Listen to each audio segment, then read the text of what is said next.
Every IT professional should know the basics of Linux system. If you are just starting your IT journey or if you are applying for an IT position, you should know Linux fundamentals. In this video series, I will show you how to use the command line to navigate Linux system, copy files, handle Linux permissions, search logs, find and backup files. I will show you how to check running processes, how to check use disk space and resource utilization, run commands on a schedule. We'll also talk about the basics of Linux networking. This tutorial is targeted towards operation and handling of Linux CLI for beginners. It does not cover advanced topics nor Linux administration.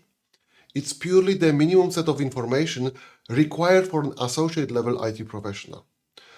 Series is split into short videos where I discuss certain topics. I recommend watching them in order. My name is Philip. Let's get started.